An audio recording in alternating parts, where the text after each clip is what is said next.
Fishy, but Yeah.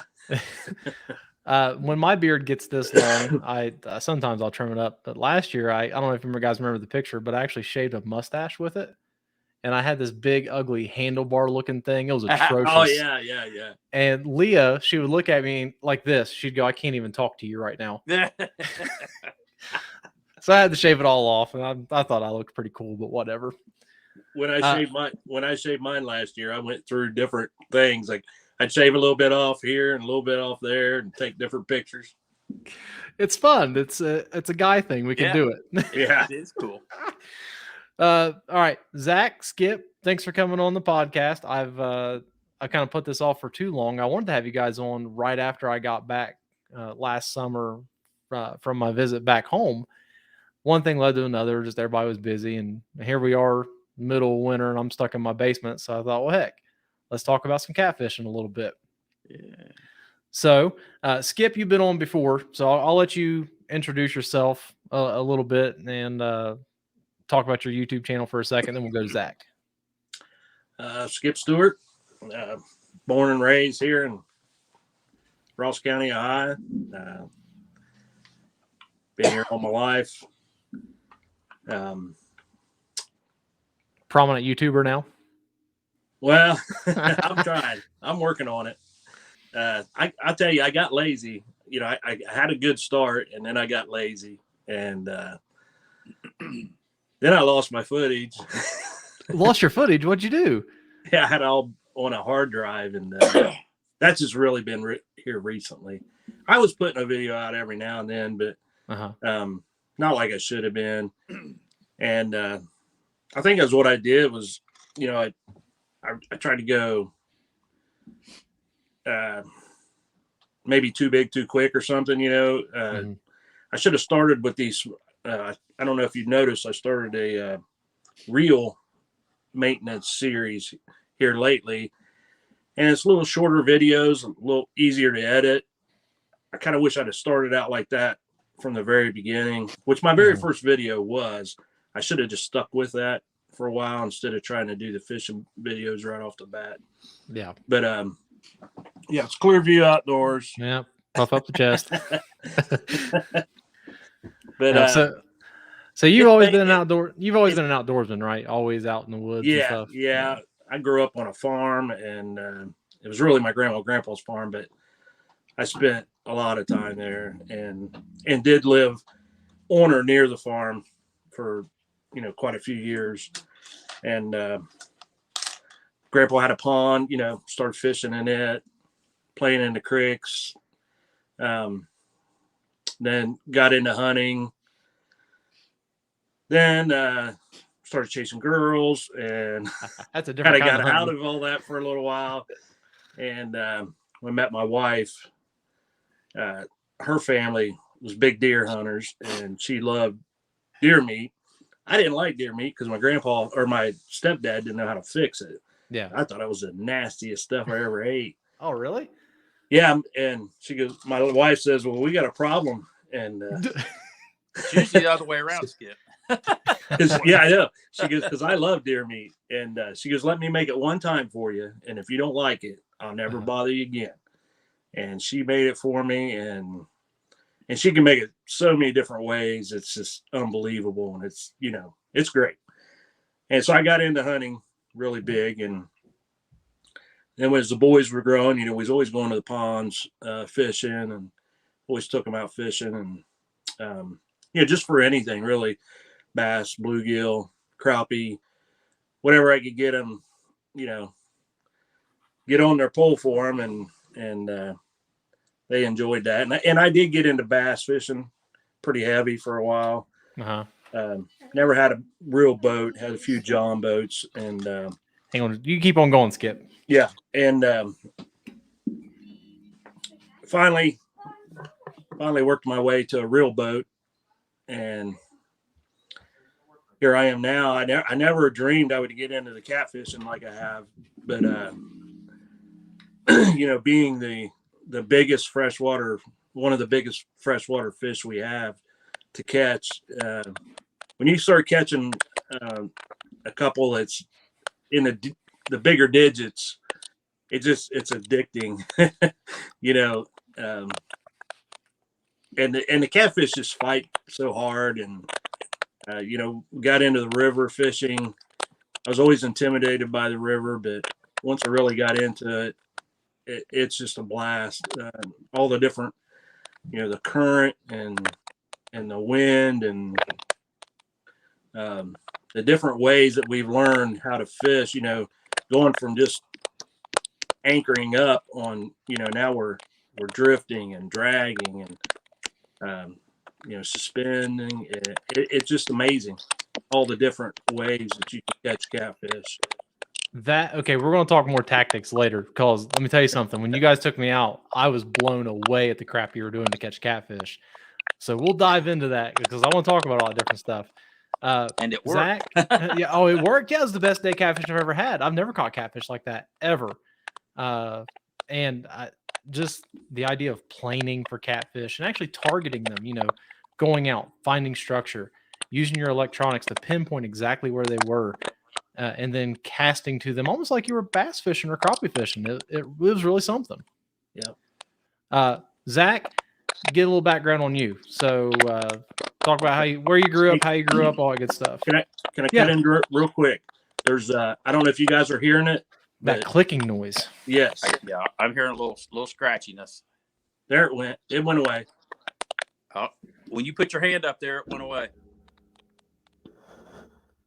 Done it again. It went away. It's gone. Okay, we're good. Okay. Little mic malfunction. Seems to be you. Start talking. It kind of something goofy there. Might have a little bad connection on one of your maybe things here. Okay, I think we're good. Nope. Hang on a second.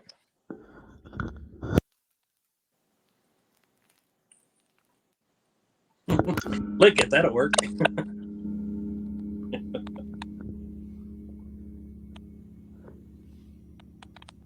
It's still clicking, isn't it? A little bit. It's kind of staticky, like on my end. Yeah. At time, it's, you know, whenever you talk. Uh-huh. It was doing it when Skip was talking too, though. Yeah, I noticed that. Is it doing it now? Yes. I still hear it. Huh. Might just have to be something I edit out on my end. I don't know, buddy. Let me try one more thing. Hold on.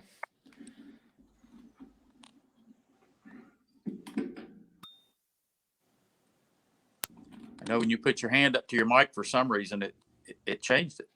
I've got the magic touch. It's when you put your hand right over the end of it, yeah, over there, a while ago. Talk, Skip. Say something, buddy. Can you hear me now? Yeah. Are we there yet? I still heard it. I still hear it. Yeah, I'm still hearing it too. All right. If you guys can suffer through it, I can. I mean, I just wanted you to know. Yeah, I don't know what's going on. That's odd. I know Creole says when you use up too much bandwidth, you start having issues like that. Yeah, I haven't had any issues like that. Now, both my boys are on their tablets upstairs, so maybe that's something to do with it. I'm just repeating what Creole said in the past. And I don't even know exactly what that means. Or you're just using up too much of the available internet or what? I don't know. Yeah. Now, see, when Zach's just talking, it don't seem to be doing it to me. Yeah, so it's not my problem. It's your guys' problem. Yeah. But when you talk, I can hear it. I hear it quite a bit. Actually, I think when I talk, it does it. Yeah. I don't know what's going on. Unfortunately, for people that are listening live, it's probably going to be an issue, but it's something I'll hopefully be able to edit out whenever I do the podcast. Okay, Zach, let's get some background on you, where you grew up, how you grew up, all that good stuff. I'm Zach Murray. I'm from Scioto County, Ohio. I'm graduated high school in 1981, so you can do the math and figure out my age, I guess. I'm 59. The first 18 years of my life, pretty much from the minute I could grab a fishing pole, I loved to fish. I don't know, it's 3 or 4 years old. There's a picture of me at Mom's house holding up my first little bluegill I mean, I remember catching it and everything. I remember him taking a picture. And I fished pretty much my whole life. Wherever I was at, I was in the military for a good while, out of high school. And, wherever I went, I pretty much, got to go fishing, whether it was saltwater or, in the jungles of the Philippines or wherever I was at, or down Central America or wherever I was at, I'd love to fish and, be in the outdoors. If we wasn't fishing, we was trying to hunt something down to eat it. No critter was safe. Being in the military, then it really gave me an opportunity to travel a lot of different places. Every opportunity I had to go places, I took it. A lot of opportunities to go to Norway and hunt grouse, for example. Wow. And, cod's a big thing over there in Norway in those fjords. Fishing for cod, and when we were over there, and just tons of experiences. My time in the military. And the one place I went and didn't even know they had catfish was Arizona and New Mexico. I didn't even know the Rio Grande even had catfish in it at the time. Or I would have been out there a bunch, I guarantee you. Yeah, I've heard a lot about Arizona and their catfish. Well, I didn't know anything about them when I was out there. Of course, I was wild as a buck when I was out there too. So I don't know if I, would have settled down enough to even go fishing at that time of my life. But I have a hard time believing that wildness runs in the Murray genes. yeah, it does. It did. In for me anyway. But now, growing up, were you like Skip, and were you just like you said, whatever would jump on your line, you were fishing for it? Oh yeah, I mean anything. We went now somewhere. There's a picture. I think I was 12 or 13 years old, up on Paint Creek, the actual creek, below the reservoir. We used to go camping up there and catch flatheads in the summertime. There's a picture of me and Zane holding up a 29.5-pound showhead. Really? That we caught. Yeah. Dang. My uncle Hobart Murray is my dad's brother. He was like him and like your Papa Corbett. They're cut from the same cloth, man. I mean, they knew how to go out and hunt and fish, everything. Seemed like didn't matter what it was. Yeah. He'd go out and he'd be the guy that, I mean, you'd stand. This is no kidding. I've told this story a million times. We'd go out and catch bait in the mornings when we were out camping. Daylight, we was out catching carp for bait. We catch a big catfish on was live carp. So we'd go out and put them in this metal basket thing, keep them alive until we needed them. And he made up dough balls, and he'd cook them up. He'd just boil them, make his little concoction. And I'm not kidding you. He would just throw his line right in the water, just drop it straight down where we was at, and he would pull up a fish. You could do the exact same thing. I mean, I wouldn't be at 12 inches from his line. I'd drop down the same and nothing, He's that guy. Oh, gee. That's the kind of guy you want to throw in the lake. And, so when did you start focusing on catfish? Oh goodness, just on catfish, primarily probably the last 4 or 5 years at the most. Yeah. That recent, huh? Yeah, where I just focused on, well, because we'd never really caught, with the exception of just a few, like at 29.5 pounder and stuff, just a few great big ones like that in the past. And I accidentally caught a 15-pound flathead down here at the Green Dam, I don't know, 10, 12 years ago or something. And man, I was hooked right then. It was like, that's when I kind of started focusing more and more on just catfish. I mean, I still like to go out and catch stripers. The thing is, that thrill that I'm sure, Skip he gets the same thing. Anybody catches a big fish, you get a shot of adrenaline and endorphins to your brain that is better than any drug you could ever imagine for that moment. I mean, it is just wow. Yeah. And I don't get that with little fish. Oh, no It's way. that it's just that possibility. We'll go to the psycho part of this. The thought process is when you throw that bait out there, those bigger baits and those bigger hooks, and your bigger rod and all that stuff, you know there's a chance you may hook into a fish that's 100 pounds. You might. There's a chance of it. Maybe not so much right here in Ohio, but some of the places there's a chance you're going to hook into a giant. You don't know what's down there, and every once in a while we hook into one of those things. And just knowing that that's a possibility, that's enough. That's enough for me to get excited. It's not just the catching that part. It's everything leading up to it. It's the journey.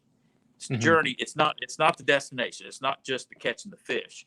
It's once in a while we get to do that, but it's everything in between. It's a camaraderie of you and your buddies. It's the watching the videos. It's figuring out a new bait or a new way to put hooks on, or different rigs, or different times, or you just learn something new, something about catfish behavior and all that stuff.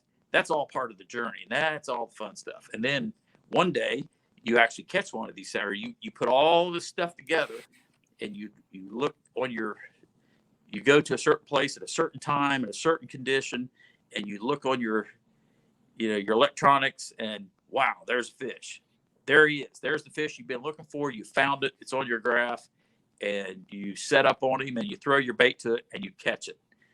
And wow, that moment right there, it's just like it almost takes it out of you after you catch the fish, and it all hits you that everything that you've been working for, it just all came together, and boom, you caught the big fish.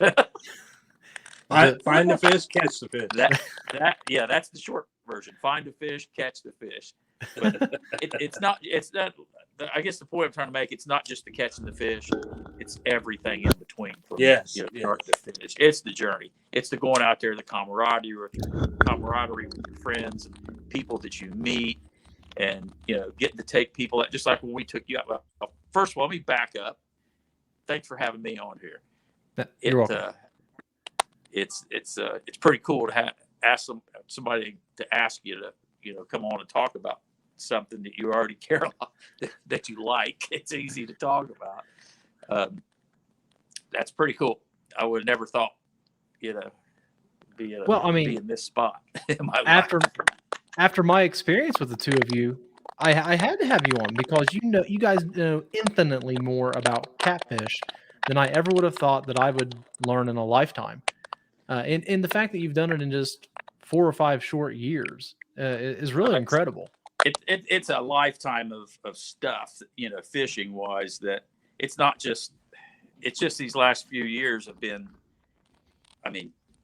very, very focused on, basically 2 fish, flatheads and blue cats, because that's the big ones. That's the biggest ones, and that's the ones that's going to pull the hardest and all that kind of stuff. Now we do know how to catch other fish, because we use it for bait. I was going to get into that. That even the catching, when we go down to Alabama, for example, we go down there and the big bait we like to use down there is skipjack herring. And we get to go down there, and when those things are biting good, you could go out there and catch literally hundreds of them in a day if you're on a good day. And those things are like from 1 to 3 pounds, and you're catching them anywhere from 1 to 3 at a time, because we use multiple hooks. And even that is, that's very, very cool to go down there and do that also. Even if you don't keep, we try not to take any more than what we're going to use and all that stuff. But I know Roger, our friend Roger from Muskrat Adventures, we've made, I don't know, 2 or 3 videos. We were live and stuff down there catching bait, and it's a blast. And I went back and watched one of them one time, and You think we're like little girls playing with Barbies. I mean, we're giggling and everything else. It's a blast. Now, Skip, whenever you first got into catfishing, did you see the community was there like it is now? Because I feel like the catfishing community is this tight knit little group of guys and women that really kind of follow each other, look out for each other, support each other. Has that been around for the past 5 years or so? Yes. I was just telling Zach about that today, actually. When I first found, there's one on YouTube now. It's called Catfish Weekly. It was when I found it, it was a podcast. Mm-hmm. And I would listen to it when I was at work, when I first started getting into catfish. Because, I knew the basics, but I wanted to know more, And these guys, from the very first show, they started off with the raw basics and just kept working up. And it was like 4 guys that was just sitting around telling their opinion on different equipment and tactics and things in that nature. And I just started listening to that and applying it. And then, of course, YouTube, watching like Steve Douglas, Chris Souders. And that's when I found the catfish community on these shows. They would, especially Chris Souders, people would be in chat. Uh-huh. And then the next thing you see some guy says, well, I'm in Frankfort, Ohio. Well, Frankfort, Ohio is 15 minutes from me. I'm like, well, I need to get with this guy. He's going down to the river. I want to go to the river, but I was scared to go down there by myself. But me and Terry, my son, we did go down, but it was very intimidating because, you hear about the barges and things of that. And we got down there and it was super foggy and we didn't know where to go. So we just sat there until the fog cleared, and we applied some of these tactics like Steve Douglas with the drifting. And man, we started catching, we was only catching some smaller ones, but it was a blast to seeing that pole hanging out there. And all of a sudden it just starts dancing all over the place. And, and the next thing, fish on, and you're reeling it in and applying those tactics you see someone else doing or you hear, and then you apply them yourself and it works. I mean, it's just, it gets a hold of you and you want to keep doing more, you want, and then of course you start catching bigger fish and then you want bigger fish, bigger and bigger. It just keeps going on. Skip, was Zach responsible for getting you involved in catfishing like you are now? No. Or was it Roger? I actually met Roger first, but like I say, it was really these, like watching Steve Douglas and Chris Souders, seeing them catch them bigger fish. That's what first gave me my drive to want to do it for myself. Uh-huh. And then, like I say, I seen Roger. He said he lived in Frankfurt, and he's like 15 minutes from my house, 15, 20 minutes from my house. And I actually hooked up with a different friend of his doing some crappie fishing up at Rocky Fork. Yeah. And then eventually got back to Roger and, he said, well, hey, just come with me. He invited me to go out with him and, the rest is history. I mean, we just really started going all the time. And now me and Zach has known each other a lot longer from church. And actually, I'll let Zach go into that, because he approached me. I think he seen me in one of the chats, didn't you, Zach? Or something like that? Actually, Mom's the one that told me about it. Oh, your mom. Okay. Yeah, my mom saw you. I think she had you on Facebook or something. She said, Skip, and I was like, yeah. And she said, he's into catfishing too. And she showed me. I wasn't on Facebook back then. She showed me some of your posts and so forth. And I was, he's up there. Actually, I remember one of them was on the side of the river, and you had a big old shovel head that you caught up there in the coffee. And Like, yeah, I'm gonna have to get reacquainted with him. Hey, Zach, before we get too much further, I think your mic or your phone is the one that's making the issue. Okay. Because if I mute you, it goes away. Oh, Do you have do you happen to have a set of headphones or earbuds or anything? AirPods, anything like that? Let me see if I don't have any set up for this phone. I can tell you that. Mhm. Let me see. Let me ask my wife. Because Go ahead. now, Yeah, when you- so I'll mute you and keep talking to Skip. all right. Let me say this: whenever you're muted or you got me muted, Uh-huh. I still hear all the static on this side. So I don't know. Okay. Yeah, but whenever I mute him, it all goes away from on my end. yeah. I wonder if it's maybe his speaker doing Maybe I've got a tech on with customer support, and he's saying that it could be a hardware issue with the built-in mic on his phone. Yeah. Okay. So anyhow, Roger Okay. gets you in. Roger gets you in there. You and Zach hook up. So what's that like? What was the So- first time you guys went fishing? that. So, I get to talking to Zach a little, and he had just got a new boat, and he'd been telling me about it, and me and Roger were out, and we were set up at this creek mouth, and then I see this white boat clear over on the other side of the river, and I'm thinking, I said, man, I wonder if that's my buddy Zach. He was telling me he was getting a new boat, a new white Sea Art. Uh-huh. And so I didn't think much about it at first. And we kept seeing him. He kept just going down a little ways, and then he'd come back up, and he was going down a little ways, and he'd come back up. So finally I called him. I said, Zach, what are you doing? He said, I'm trying to fish. I said, are you on the river right now? And he's like, yeah. And I said, are you across from Kinnickinnick Creek? He said, yeah. That's I funny. said, I see you. He goes, oh, that's you over there?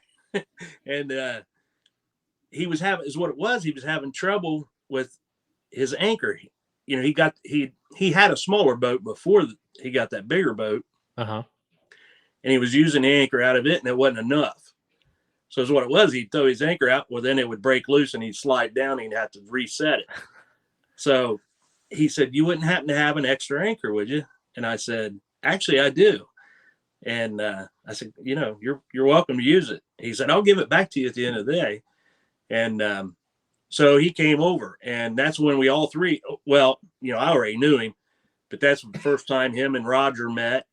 Uh-huh. And of course, he got the anchor, and it worked for him.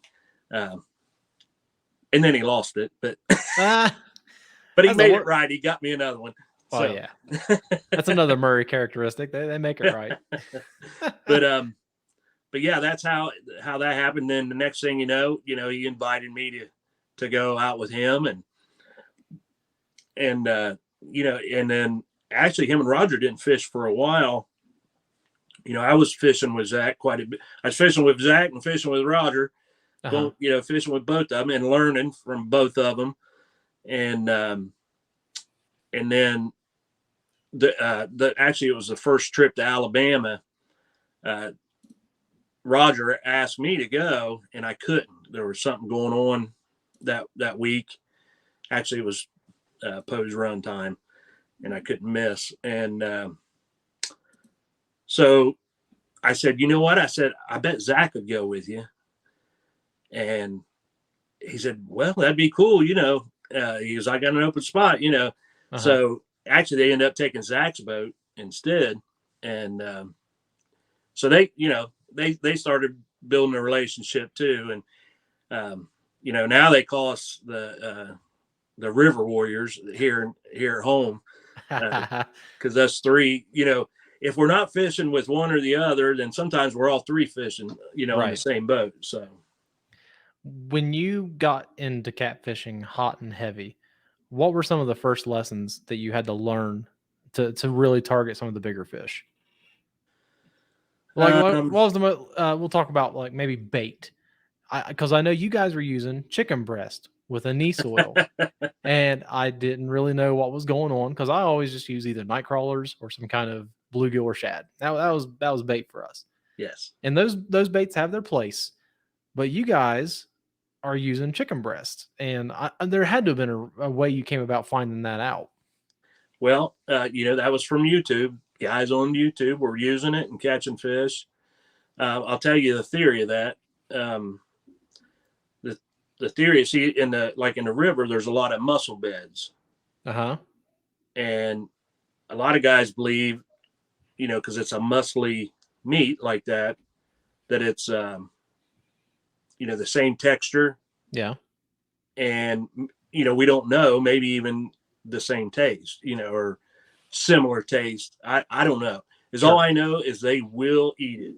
And we've even caught some fairly decent size, up into 40 pounders on chick, but it's not all the time or nothing like that. Of course, you don't catch 40 pounders all the time anyway.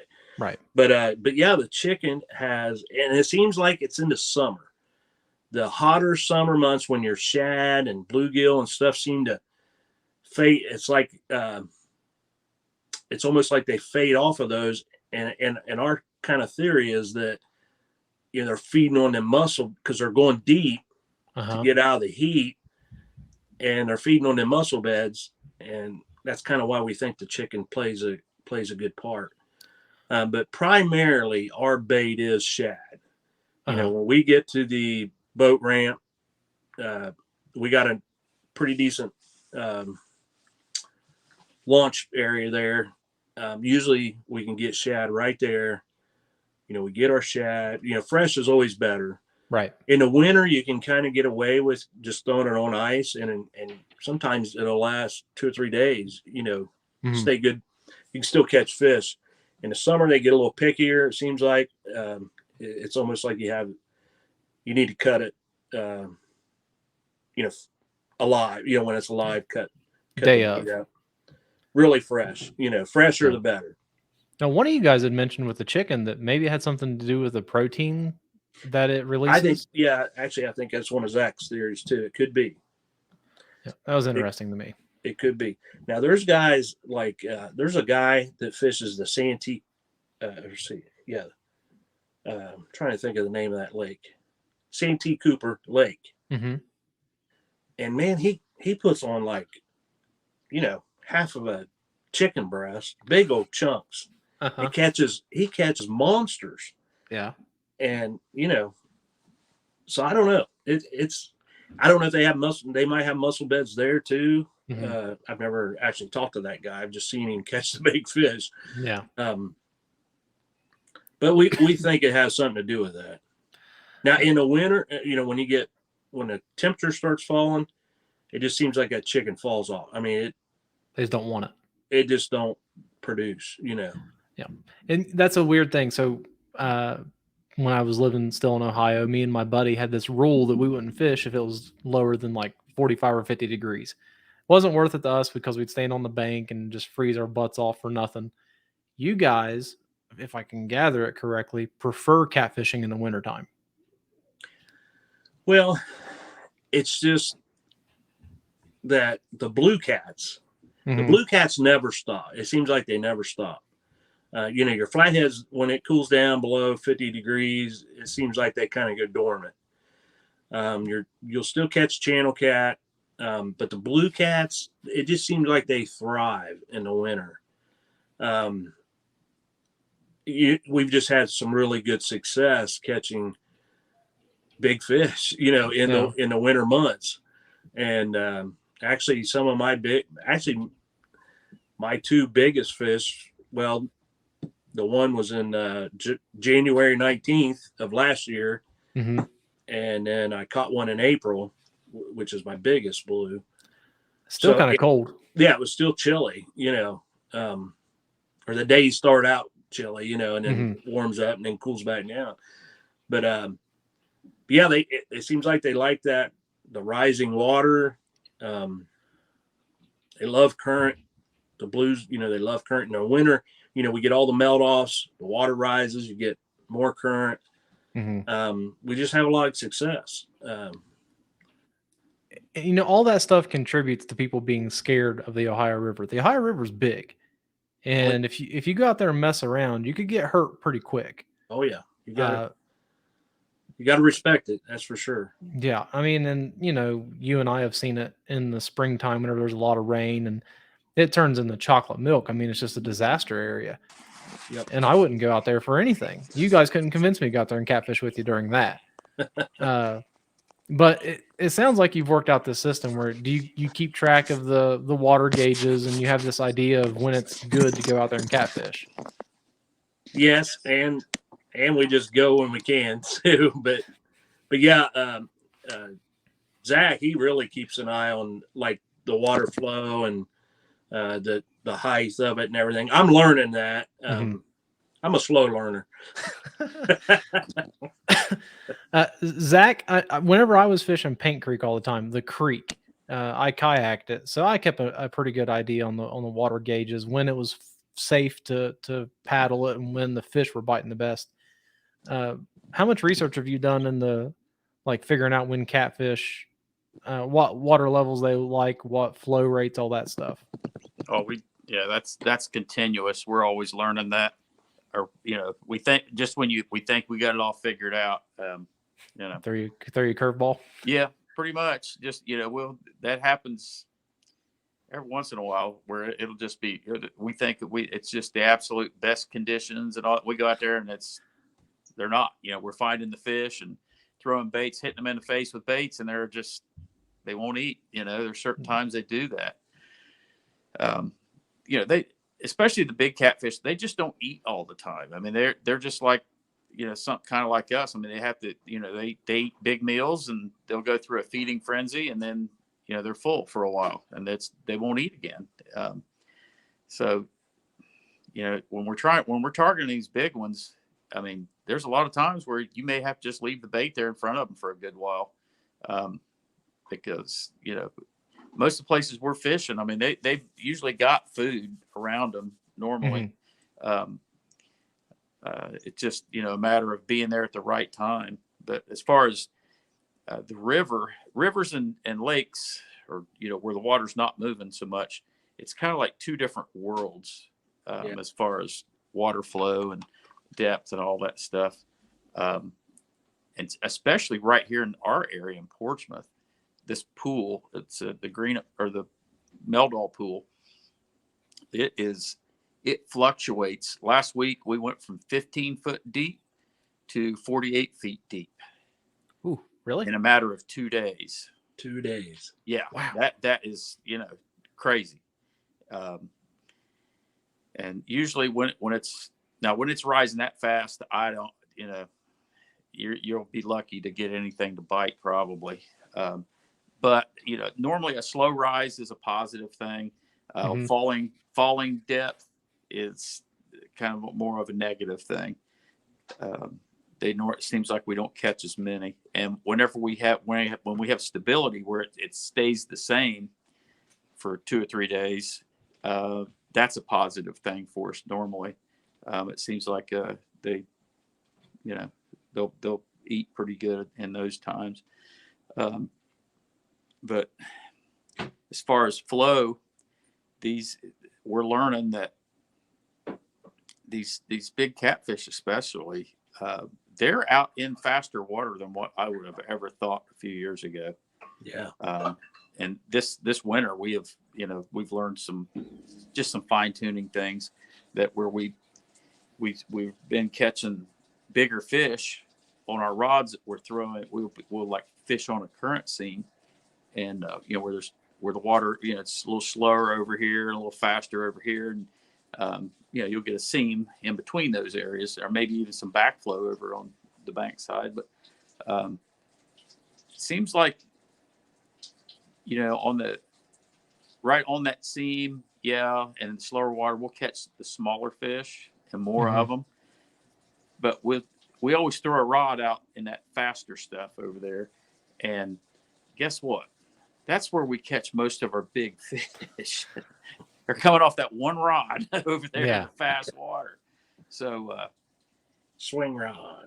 Yeah, we call it a swing rod, and we put a heavy weight on it. This depends on how fast the current. Sometimes it's 16-ounce, chunk of weight on it. And we have friends we know that use heavier weights than that sometimes, some conditions. But so we've been trying to concentrate more. It just depends on what you're wanting to catch. If you're trying to go out and catch that one big one, then set up on a little bit faster water. It seems like those big ones, they don't really care about faster water. Even out there, you'll hook into those big ones, and sometimes they will still go they'll go upstream. Yeah. So, and this summer, Roger and I did a lot of fishing on the Tennessee River, and we fished right up on the Tennessee River. You're allowed. They don't restrict you from getting close to the dam. They don't. I mean, they'll let you go up there and kill yourself.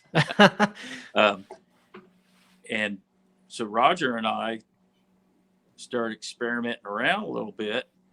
And the reason we even tried it is because we seen other people on YouTube doing certain things, and we was like, well, let's go try this. And we tried it all right. And Roger hooked into a 78-pounder that one day. We just, it was crazy how fast that water was up there. I mean, you can imagine it's, the water coming right out of the turbines and stuff and right through the dam. It's pretty fast up there. And that's where we were catching all these fish, big ones. And the last year and a half, we've been talking to a guy named Tim Scott, and he's from out Illinois. And this guy is very, very educated, and he's got a lot of experience out on the water. I mean, he's very scientific about things. He understands the way, the biology of the fish and their characteristics of how they react to different things and all this. He knows why, and he explained. And this guy's just been like a godsend to us somewhat, because he's filled in a lot of blanks for us, a lot. And this guy's caught a lot of fish over 100 pounds. Yeah, a lot. And with consistency, he catches giant fish, 70, 80, 100 plus. And if we didn't have YouTube, the contact that we probably, I mean, we talked to this guy. He calls us, we talk to him and stuff, and it's a real treat. I feel like, to be able to talk to somebody like that. But if it wasn't for social media, he used to write, for some magazines.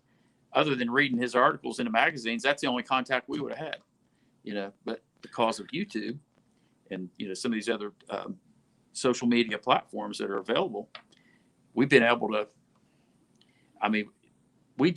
Skip and Roger and I, we have went from being able to catch a few catfish to just a crazy high level, I feel like, of knowledge and consistency, and being able to get some really nice fish.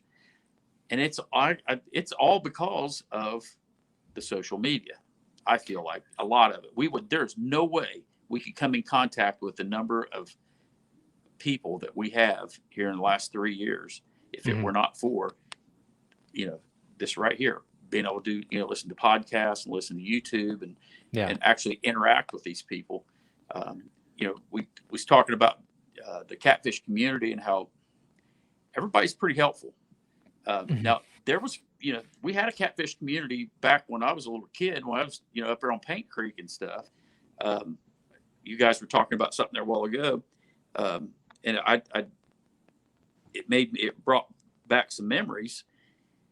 Cat fishermen in general, they're not just going to go out and tell you everything without you asking. But if you ask the right questions in the right manner, I tell you, most guys will tell you just about everything. They may not tell you the exact place where they threw their anchor and the spot they were fishing. They'll tell you everything else. And even back when I was a kid up there on Paint Creek, there was other guys out catfishing. Now, Yeah. there wasn't a lot of guys catching big ones, but my Uncle Hobart, whoever caught big ones, my Uncle Hobart and Dad, they would go and buddy up, introduce themselves and talk to them. And these guys gave us tons. I remember, and my Uncle Hobart, he shared information with them. I don't remember any of those guys using the bait that we were using. We were using live carp, and we were using big live carp. Well, it seemed big at the time. They were 3-pound carp was kind of 3 or 4 pound was about the limit that we used.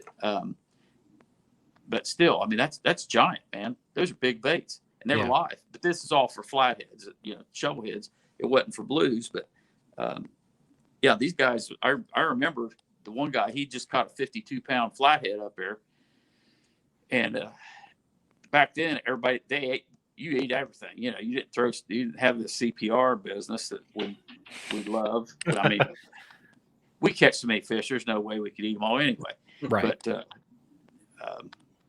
this one guy caught that 52-pounder, and he gave us some real good information. He said, "Do you know what I found in its belly? A groundhog." A groundhog? Wow. A groundhog. A whole groundhog.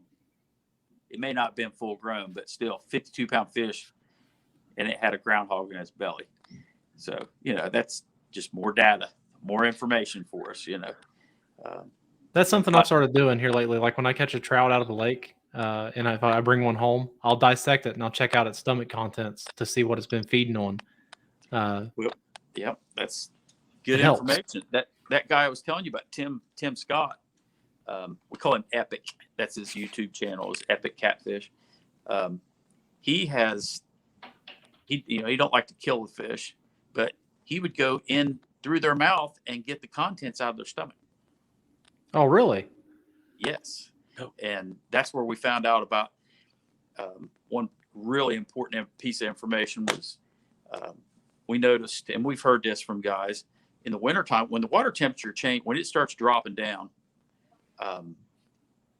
the enzymes and stuff in the catfish's stomach aren't as active. They can't break down what they eat as fast. So when they eat something, it takes a long time for them to digest it in the wintertime. That's why in the wintertime we use smaller baits, because they're not looking for a great big meal most of the time, because it takes them so long to digest the food. And he was telling us that a lot of time, this Tim Scott was telling us that in the summertime, when he checked the contents of their stomach, you don't find a lot of undigested stuff normally. He said it's, just pasty stuff. But in the wintertime, he says, you'll find skin and bones and stuff in there, undigested. And he had fish that he kept in tanks and stuff in his garage for, he did studies on them and stuff. And he said they would also regurgitate the bone and scales and skin and stuff when the water was cold. So that's very, very good information for us, and that wasn't just like a guess. This guy's done, actual studies when he was in college and stuff. He was able to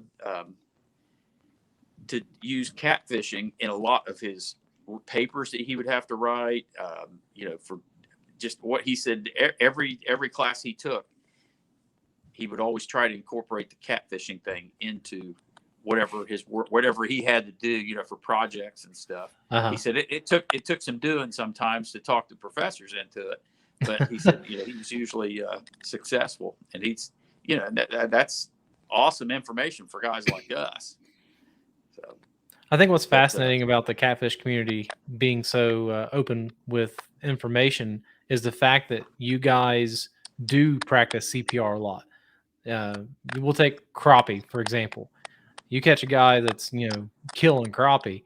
He's not really going to be very open with what he's doing, how he's doing it, when he's doing it. He's going to guard that crappie spot because he's relying on those fish. He's going to keep them, put them in his freezer. Same thing with bass fishing. It's just a prized sport fish, right? Everybody wants to catch big bass. But when you catch guys that are doing that stuff, they're not very open with their information. I don't think, anyway.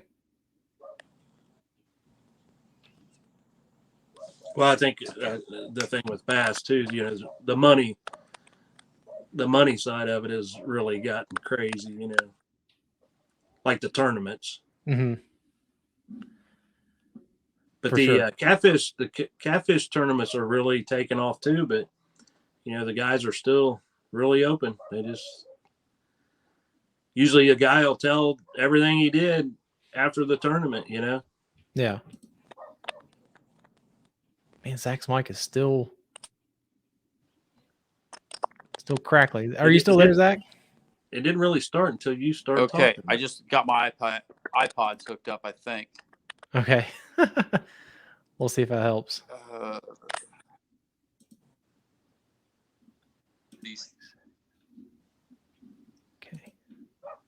We'll see how that goes.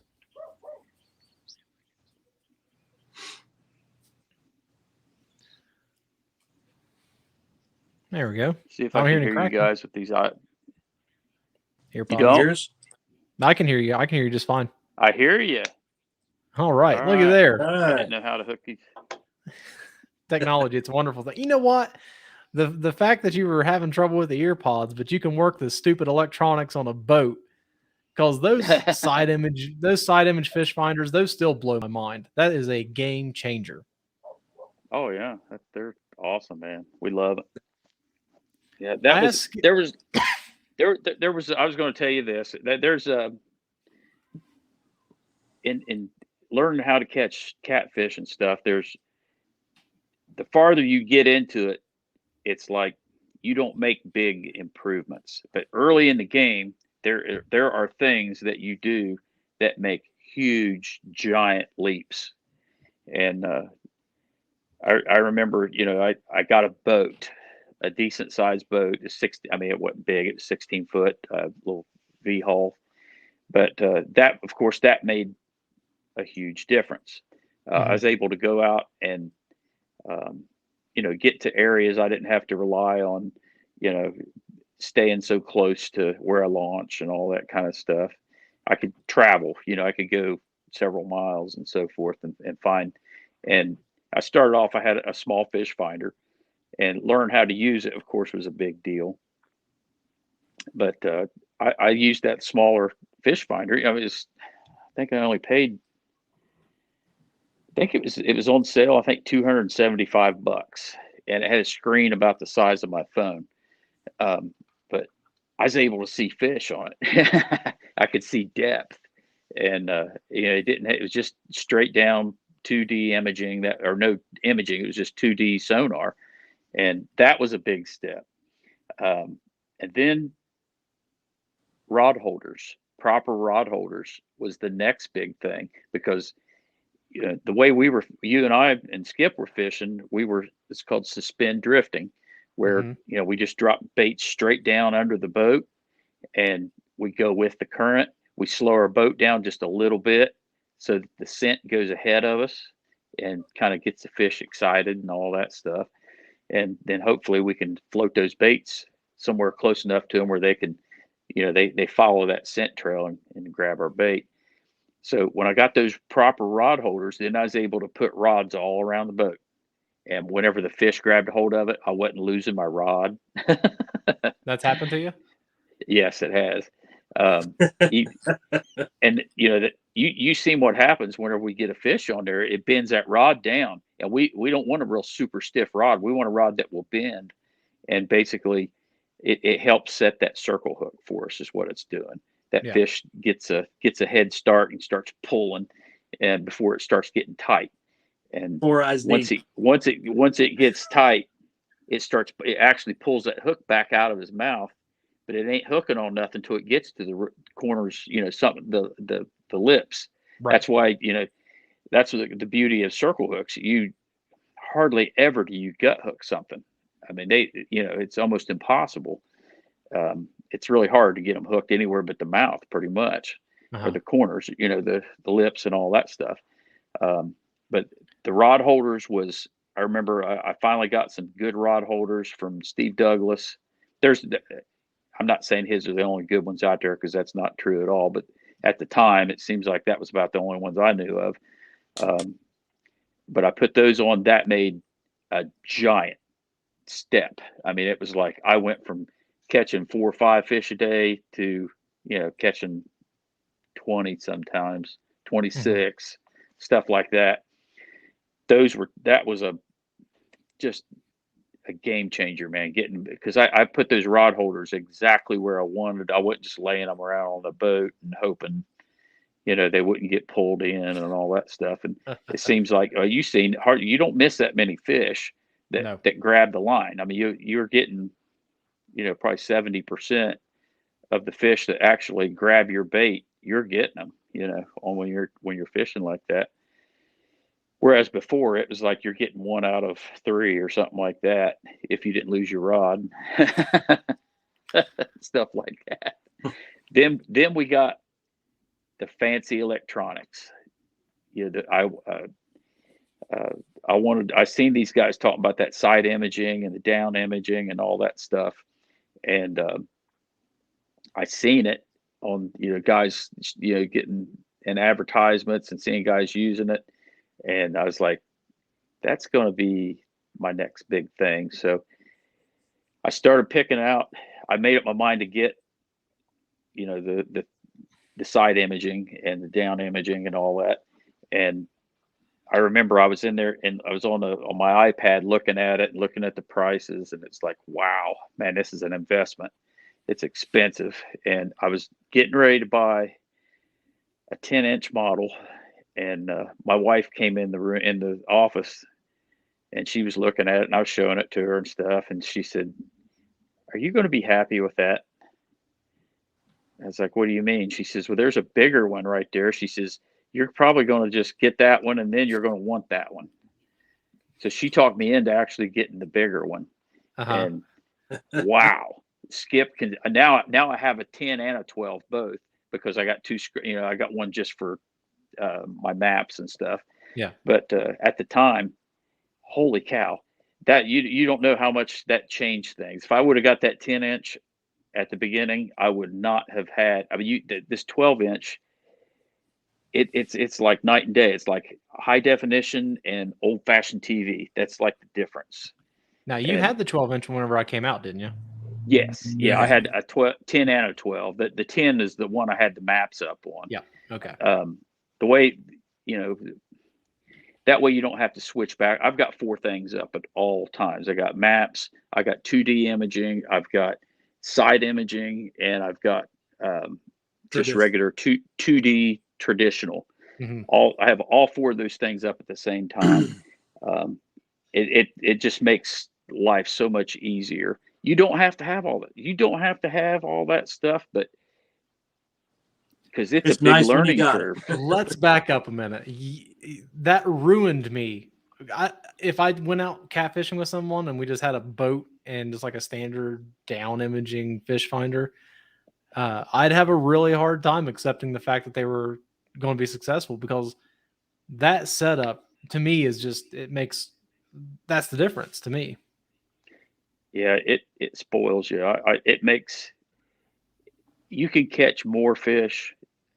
Everything else still applies. All the stuff that you learn, everything still applies. This is just, it's like being a mechanic and having a little toolbox, or you got the big roll around stand up toolbox. That's the difference. Yeah. It's easier to do stuff. You can still get the job done, but you're probably not going to complete. You're not going to catch as many fish. That's all.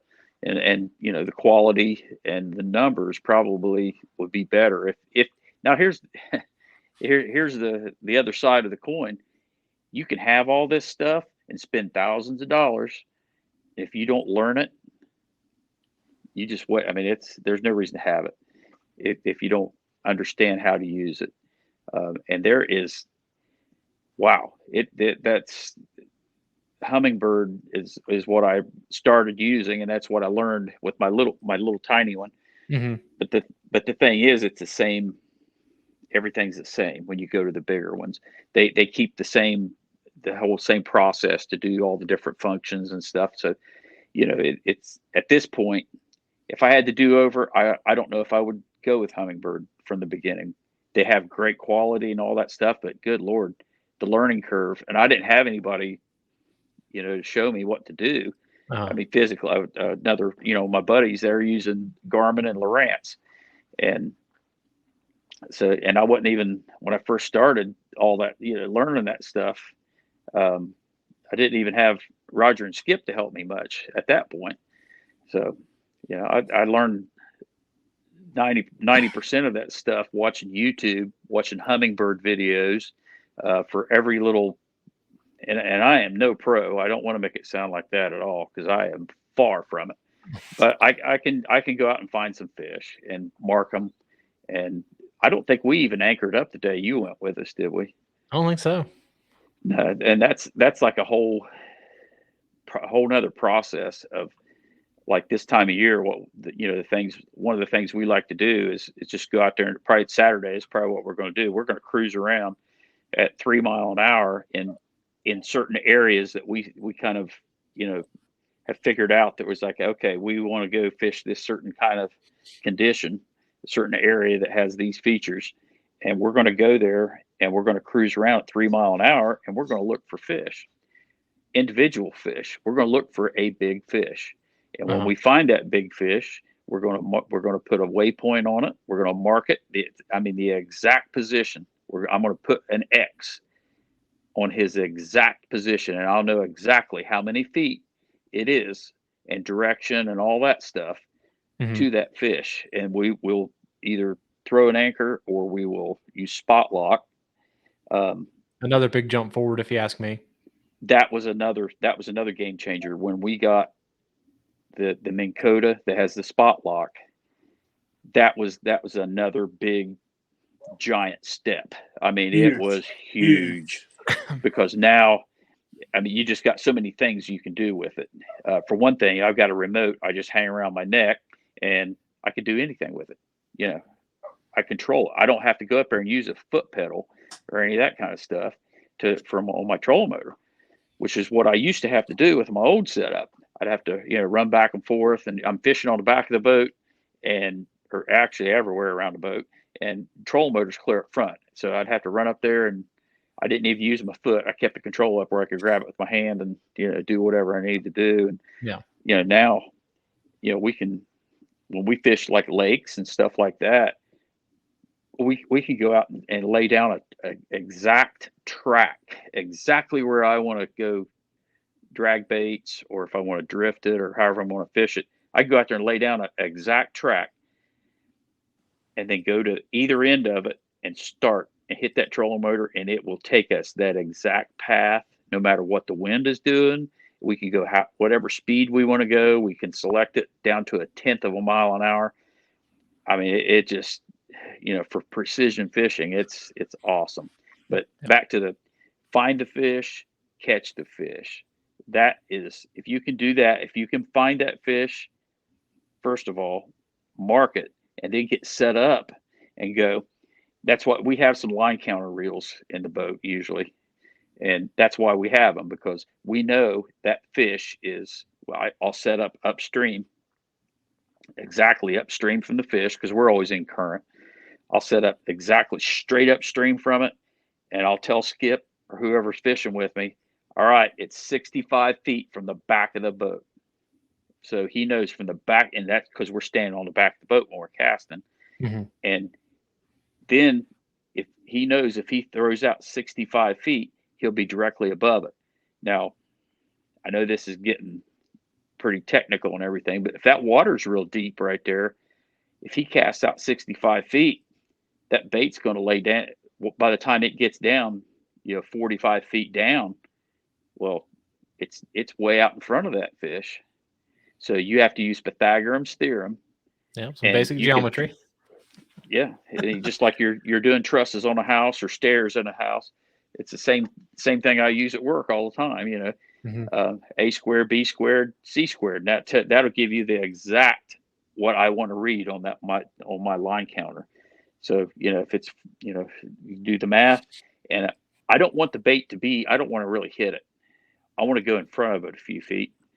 I want that scent to just sit there and just drive him nuts. Yeah.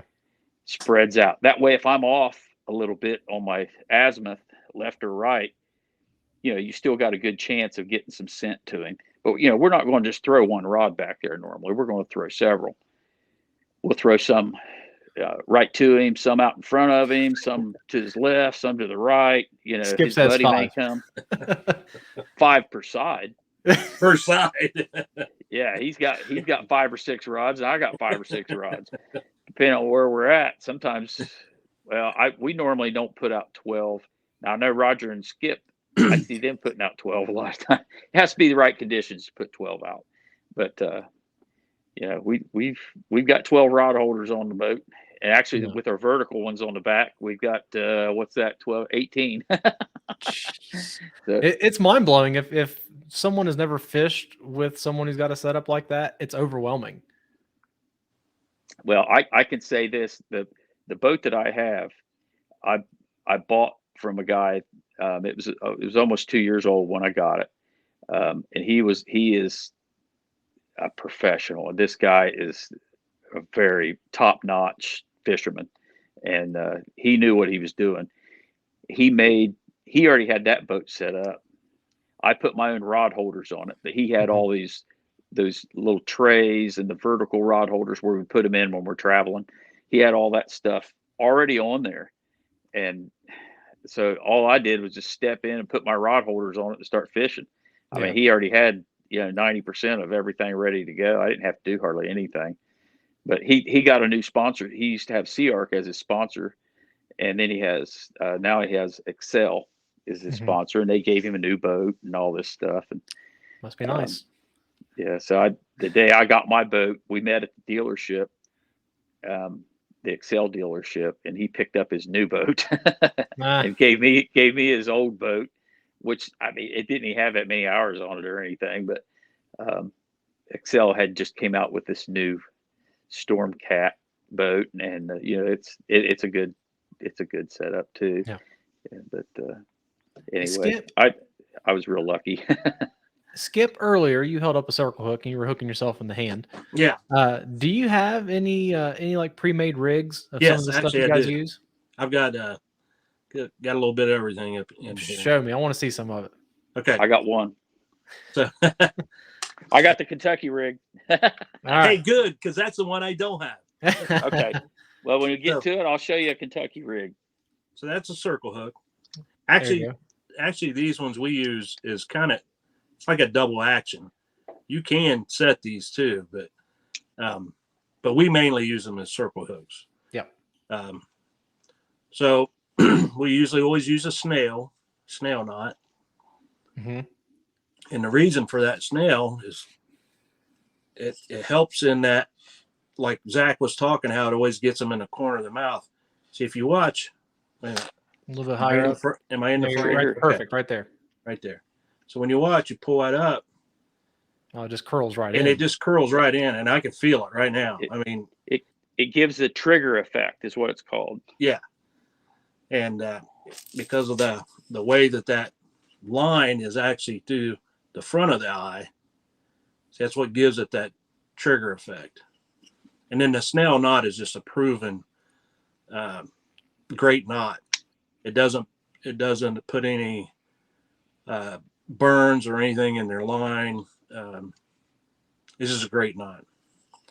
And then I wanted to show this other one first. Now this is just a typical, there's a hook, Leader. and leader, Carolina rig, just Basic, most basic of basic. most basic rig, we use that. And then the other one we use a lot that is called the Santee Cooper. So you got your hook, you got a little peg float. Then sometimes we might even add a line rattle, use them with them or without them. And then your swivel. Mm-hmm. But is what that does, that lifts it up off the bottom a little bit. A lot of people think that catfish are bottom feeders, but really they're not. They're usually on the bottom. Ambush. They're on the bottom looking up. Yep. So now in the winter, they do seem to hold really tight, and a lot of times that's when this one will come into play. But when you're in current, this still lifts up, Sure. So anyway, that's the one. And then another thing we like to put on them. This is a demon dragon, which is basically a zero spook without any hooks. I didn't have one made up. We just run the line through it, and you can actually move that. Like sometimes we'll be using a really long leader in the summer. We kind of get them a little longer. In the winter, we keep them shorter. Because they do tend to, in the winter, they do tend to hold tighter to the bottom. So, you still want it up, but you don't want it way up. In the warmer water, it seems like sometimes they like it up. They'll be cruising higher up in the water column. So it's just stuff we play around with. And I don't know what it is. And I still don't know for sure it's a fact, but it seems like pink. It just gets hammered. It gets hammered more than the other colors. I don't know. But I always like putting a shad on my pink. I call it Pinky and the Shad. And then we'll go ahead and show them that Kentucky rig. Okay. First. Now that Carolina rig you was talking about, that's all I used for the first forever. Seemed like for a long time. That's what I started with too. That is probably the best all around. Works no matter what whatever you're doing, you can use that rig and do it. I mean, it's the cheapest too. Yep. That was a big deal. Was the sinkers and the hooks and all that stuff. Now we know I make my own sinkers and it don't cost so much. Right. I couldn't afford. My goodness, the sinkers we go through in the summertime. Wow. I make mine too. I'd be spending all my paychecks on. We sinkers. trade molds. Yeah. What molds he don't have, I have, or Roger. Yeah, Skip makes me. Sometimes he'll be making up certain sizes that I need or whatever, and he'll bring them out and trade them, and I make up those demon dragons. I make those up here at the house too. I buy them clear and paint them up and all that stuff. Yeah. But that Carolina rig, if you're just starting out, that's all you need. Start with that and just use that. Really, I mean, it's going to work for everything. You can use that for like what we were doing when we were doing the suspend drift, and they work awesome for that. Now, once you get that in your knowledge base, then you can start building and doing some of these other things, and get a little more specific to whatever you're doing at that moment. That Santee Cooper is another good one, really good because we can drag with it, but you can drag with Carolina rig if you want to also. So yeah. And you can adjust that bobber too on that one. You can slide it. You can slide it way down to the hook, or you can slide it back.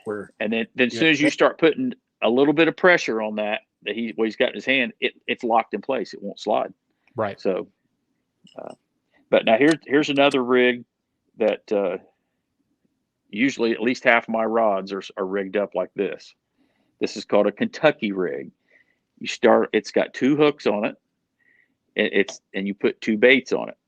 You start off onto your main line. You start off there with a swivel. Yep. And then we go. I use 80-pound monofilament for all my leader material. 50-pound is strong enough. However, all it takes is one little nick. You catch one fish, and they start. Those catfish, they really mess this stuff up. And then all of a sudden, that 80 pounds is about 15 pound. So, or the 50 pound is about 15. Yeah. So that's why I go with the 80. It's overkill, but you don't have to be as careful.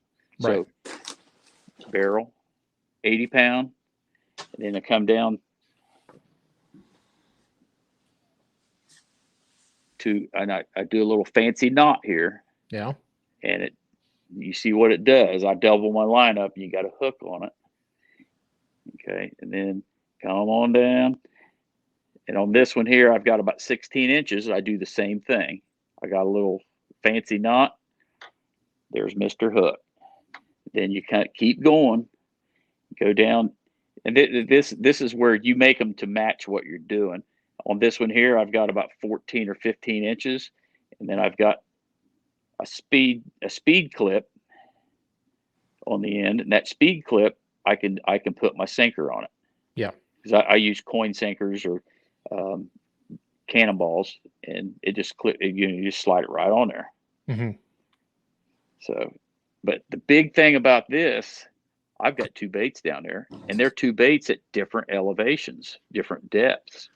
Because when that thing goes down, it's at an angle, and you got one that's right now it'd be about 6 inches off the bottom or right on the bottom, then the other one's up about 16 inches. So you're not only do you have two baits, but you got two baits at two different places in the water column.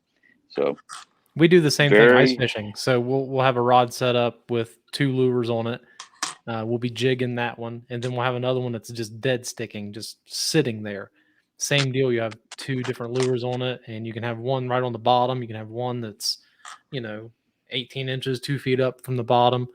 And once you figure out what the fish are liking that day, you can really hone in on them and well, that's the great thing about this too, is if we pay attention to which one of the hooks gets hit.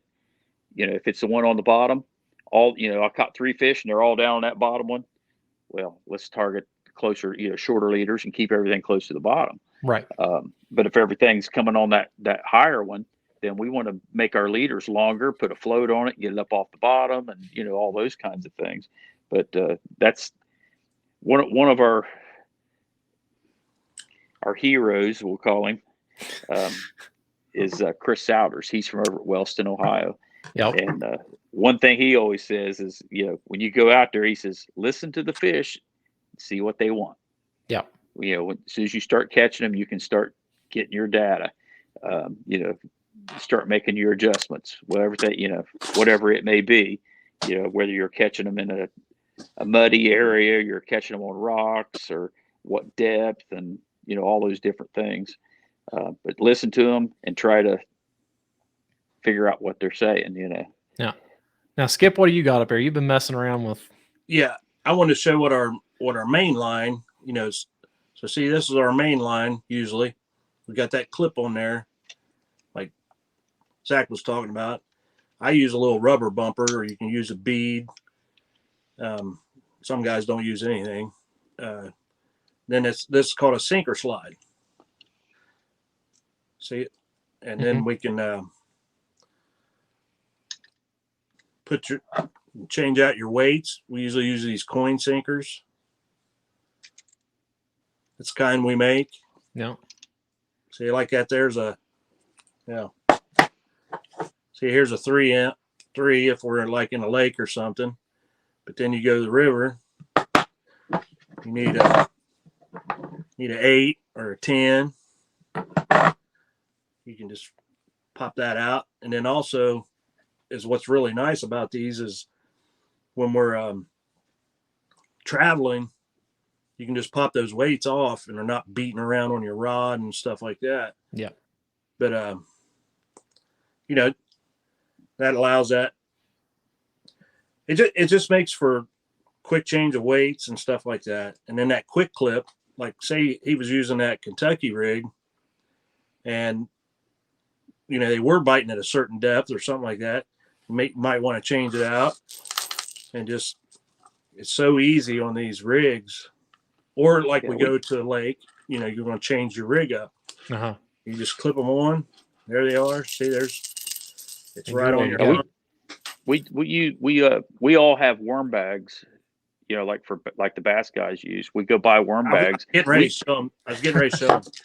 Okay. We got all kinds of these rigs made up, curled up, and put in our worm bags. And then if we want to start doing something different, or if we get nicks on our line and all that stuff, we can just take those rigs off so easy with those speed clips and then get into our bag here like he's got. And then my bag, see, I've got rigs already tied up. This one actually needs some put in it. But, oh no. Well, this is like my main one where I can just make rigs. Yeah. I've got everything I could ever need in there. Your components are in there. Yeah. I keep my scale in there. I keep pliers and scissors and leader line. So I can make whatever I want. And then usually I have one of these smaller worm bags with the rigs already tied up in them. Yeah. Yeah, because like we go to Lake Erie, Skip came up with a good idea for a new rig that we use up there. We call it the triple threat. And Oh, yeah, I remember that. yeah, that's a Skip. Skip dreamed that up. And anyway, when we go up to Lake Erie, man, we use that a lot. And we use it up Dragon up at Hoover also. We use it up there. Yeah, Because, Hoover you know, when you go to lakes and stuff in Ohio, you're only allowed to have 2 rods per man. So the thing was like, hey, we want to get more hooks out there. We want more baits in the water. So we're allowed to have 3 hooks per rod. So he made up a really neat setup that works really good. Of course, you know, it's a trade-off. I mean, you got all this big fancy rig on there, and they do get tangled up, more so than some of the other rigs that we have. But you know, we'll put up with that, you know, to be able to get more baits out there, more chances to catch them. That triple threat is basically kind of like the Kentucky rig. Yep, it is. With a third loop. Uh-huh. And then you basically use it backwards, where you would kind of put you just turn it around backwards. And I put a float up there up by that last hook. So it keeps all that up in a water column. You know, when we're dragging, it's kind of dragging at an angle, you know, dragging them along. So you got 3 different depths. And you'd be really surprised at how many times that middle or that top, which is the highest, will get hit when you're dragging those baits like that. Or even actually up at Erie, it's just standing straight up. It's because we just usually anchor up there. Oh, just vertical, just straight down. No, we cast it out, but you know that because it's got that float on it. So, you know, that top hook is clear up there. Oh, I got you. And then your other hooks are hanging. The sinker will be at the bottom, you know. Yeah.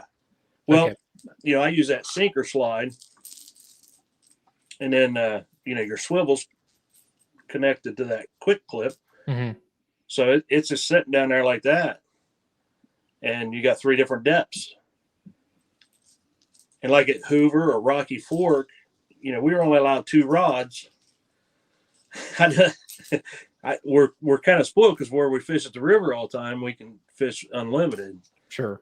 And because now the only reason we can do that is because we have Kentucky license. Kentucky license. If you got a Kentucky license, then your Kentucky rules.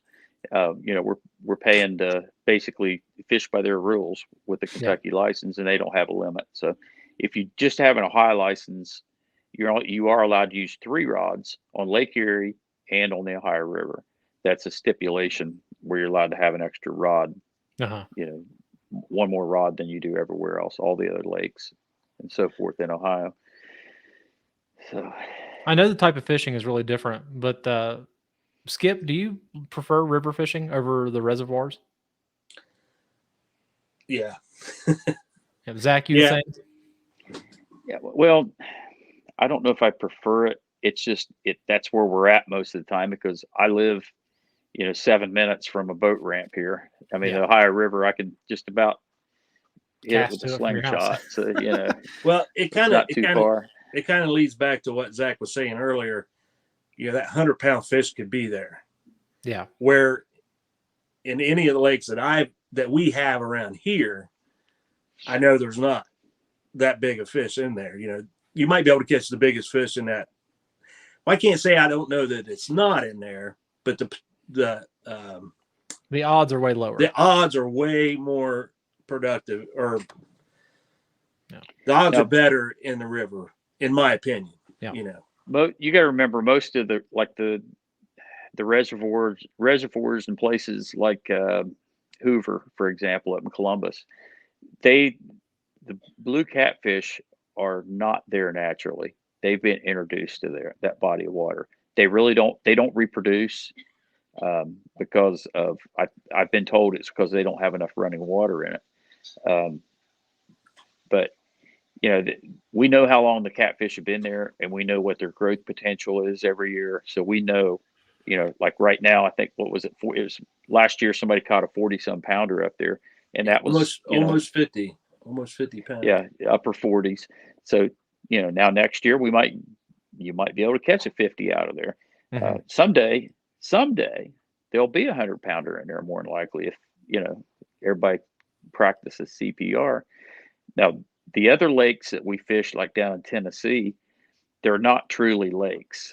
The Tennessee River Valley or Tennessee Valley Authority, TVA, they dammed up the Tennessee River back in the 30s, I believe it was, 1930s. Yep.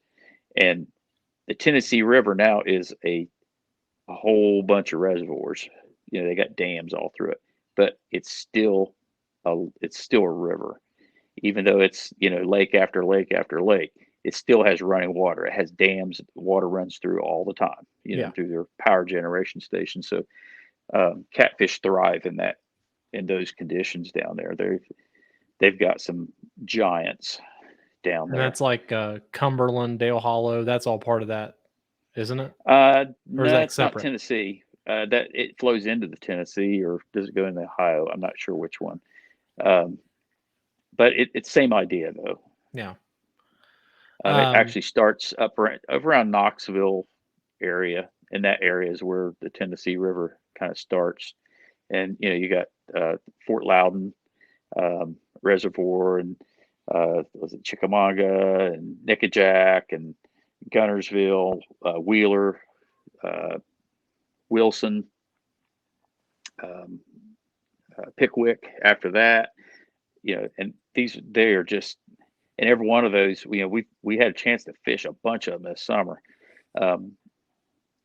That's all the ones we hit. Now we never went to Fort Loudon because it's overfished so much. It's close to Knoxville, and we just didn't feel like that was with all the other opportunities out there. It just didn't seem like the place to go. But we hit all these other. Watts Bar, that's the other one that we went to. But it's pretty cool fishing that Tennessee River, because you'll go from, it's like the next pool that you go to is completely different than the one you just left. It was interesting being able to hit all of them. Like Pickwick it's pretty much like the Ohio River when we went to it. Mm-hmm. We went out there and it was like, wow, this is a river again. This isn't a lake. We know what to do here. Yeah. And we went there and had a good time, with some friends. One of our real good friends down there is Doc Lang. He's a legend.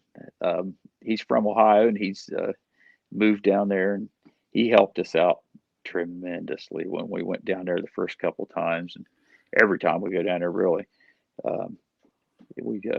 We always try to hook up with Doc Lang. He's a legend for a good reason. Yeah, I mean, for people that live along the Ohio River, I feel like, is it just me, or is it doesn't get that much traffic right there in Portsmouth? I feel like there aren't a whole lot of people that get out there and actually utilize it. Yeah, they don't. I don't. I mean, it's not like, the Tennessee River when we were down there in the summertime, and some of the other places that we've been. No, it's not. It's nothing like. There's just not that many, numbers wise. Now you got to remember this pool, the Portsmouth. It's called Meldal. It fluctuates more elevation wise. It goes up and down. This is the rowdiest part of the Ohio River, I think, anywhere of any of it, because this is an area that fluctuates more than any other part of the Ohio River. They use this as a watershed pool. That's why the Scioto River will back up and become a lake, basically, all the way up to Piketon at times, because they use this as an area to store water, and then let it out slowly for the other parts of the Ohio. You go up to Greenup, just on the other side of the dam, and that water hardly fluctuates, a foot, unless it's like the water just came up, crazy there last week. It did come up a few feet up there for that, but they try to keep the water level the same so that it doesn't wash out the banks and all that stuff. So that's part of the reason. You look at the shoreline in the summertime, and in the Portsmouth area, it's like, nasty mud and, rough looking banks and stuff when the water level's down, because in the wintertime, it may be 35, 40 feet up on them banks, washing it out and everything. But you go to the other parts of the Ohio and they got grass right down to the water, That's why it's like that. And it's probably why they don't use, how are you going to put a marina, the stuff they have to do for a marina to be able to go up and down 40 feet. If you go to Shawnee Marina, where they have boats here year round, they got these giant steel poles that the docks are attached to, and they go like, you're like, man, why are these things like towers? Why do they go up so high? Yeah, well, last week, guess what? Those boats were all way up to the top. The docks were all, way up close to the top of them things. That blew my mind at Paint Creek, the lake. The first time I ever went there, had those big steel poles. I was like, what the heck is all this? What's this for? Yeah, it's the same thing. That's, Paint Creek that's watershed. That's what they do with Paint Creek. It's an area that holds water for everything else. Yeah. So that probably has a lot of impact on why we don't have more boat traffic in this area. Because the boat ramps, to build a boat ramp, it is a very expensive thing, because now we're going to have a ramp that goes from way up here somewhere all the way down to there, because at times, it's all going to be underwater. If you don't, you won't even be able to get a boat down there. And then we need people like you out there breaking ice to get to it in the wintertime. Yeah. We're launching in parking lots and everything else, wherever we can get our boats. And out there, I carry salt in the back of the truck in the wintertime, just so we can salt down ramps and everything else. So. Now, Zach, Skip, yes, did you guys said you're going fishing this weekend, maybe? Skip? Yeah, Saturday. We're planning on it. So tomorrow, when I get off work, I come home, I get the boat, and I'll go get bait. And that way we'll have good, fresh bait. We don't have to do it, hopefully, Saturday morning. So, Skip, what's kind of the plan for fishing this time of year? What are you guys just looking for those fast seams and you're throwing fresh bait into them? Is that about it? Well, like he said, we'll be looking for fish. We'll be using the graph and going to, proven areas that we know generally hold fish. And, we fished that area so much. We have weight, we have structure marked. We have where we've caught big fish at marked, so we just know that area really well, and we know where to start looking, Yeah. And we're always looking for, and the thing is, we're always looking for new areas and new things, because you think an area, and everybody, we fish in certain spots, but then one day you go out there and there's somebody fishing over in an area that you're like, what's that guy doing over there? There ain't nothing over there. And just last year, I had, we was talking about sharing information. I was at Shawnee and I met a guy that was friends with Chris Souders, and is an older guy, and he's a tournament guy, and started talking to him. And it's like, if you offer up information to somebody, you give them a little something, usually they will, then it's on. Then it's like, all right, you told me that, I'll tell you this. And so I gave him a little tidbit, and it was just kind of feeling him out. And he told me about an area close to where we launch in Wheelersburg. He said, do you ever fish all those brush piles, in a certain spot? And I was like, where? And he's very specific and told me exactly where. He said, there's like a whole bunch of piles of trees. And I had driven past that area at, 50 mile an hour. I don't know how many times, never even looked. I didn't even have a clue that all that was there. He's like, oh yeah, that's where I catch all my big flatheads. And so last year, I went down through there in the spring and started marking all that. And he wasn't kidding, man. There was tons of stuff. So even though I went past it, hundreds of times, there was like a 3/4 mile stretch of tons and tons of big giant piles of trees. Didn't even know it was there. But back to this time of year, some of the things that we look for when we go out is we want to look. One of our favorite things is to find a point of some sort or something sticking out on the bank. Someplace where there's one place where they have a loading dock that sticks out into the river a little bit. And anytime you got something sticking out and there's fast current, then you're going to have a current seam off the point down through there. And a lot of times you're going to have you may even have current going backwards at some point up against the bank in places like that. Well, when you have real slow current next to fast current, you're going to have bait normally. Yep. We can tell you all this stuff, and unless you go over there and actually look, and you go, okay, yeah, there is bait there today. Because sometimes it's like that 90% of the time you go there. Sometimes there's nothing, but it's going to hold bait in areas like that, and you're going to have a current seam. That is something that we really look for right there. That's a condition. We're looking for that current. We're looking for that current break coming off that point. We're looking for that bait, and then it's like, all right, there's a good chance there's going to be something wanting to eat that bait. So that's when we go out there and we set up on that current seam. And where we set up on the current seam, we trying to just catch those numbers like I was talking about, or we just want to catch a big one. Right. If we're wanting to target that big one, then we're going to set up out in the kind of favor the faster side of that stuff. Then that's something we just learned this year, convinced ourselves and have confidence that's the fact, because confidence in if you don't totally believe something, then it's not going to really matter. So having confidence in what you're doing, and confidence that fishing pole ain't going to break, and that's the right line, and that's the right bait, all that stuff.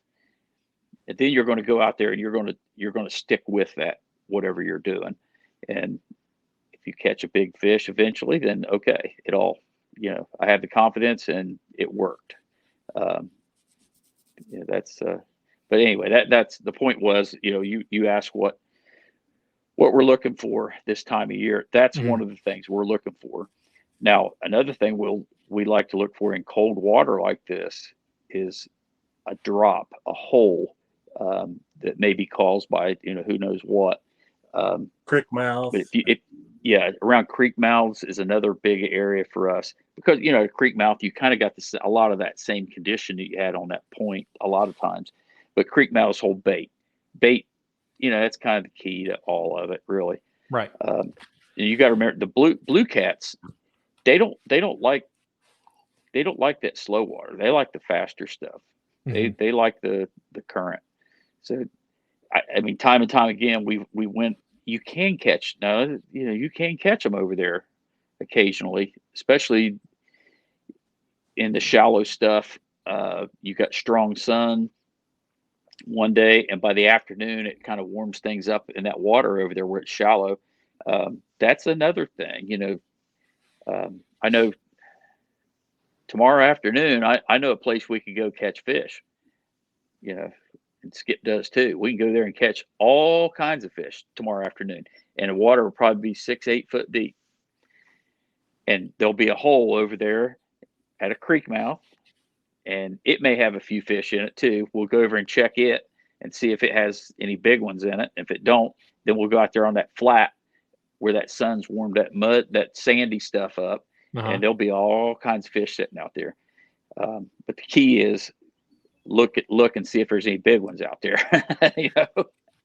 At this point, you guys are culling fish. You want to catch some big ones. Let's be honest. Well, of course. I mean, that's kind of our, we're wanting to catch that trophy. But by the afternoon, if nothing's happened and we're getting bored and things aren't going the way we want to go catch a few of something, anything. Yeah. So that's we'll start off with plan A, and then we may go to plan E by the end of the day.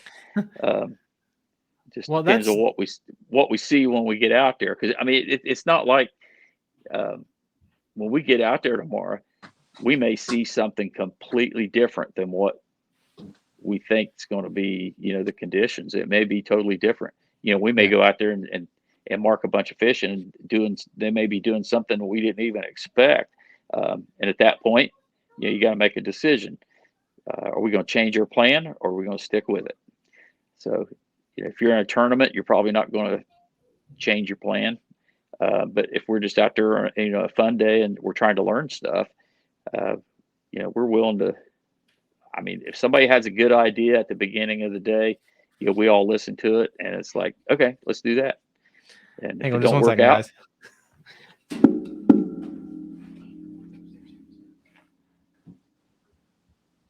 the kids. Hey, I've had that same problem with the static thing before, and we didn't know it was my mic or it's something to do with the speaker, apparently, because I think it's we're still speaker. using the same mic. Yeah. Because when he muted you, it would quit. It quit. Yeah. Another good place is ledges. Ledges is something we. Oh yeah, well, that's what we did when we went out with young Zach. Is you're younger than me, so I can say that. Okay. All right, I'll accept it. The thing we were doing down there when we were fishing in front of Portsmouth sign down there, we were staying on a ledge.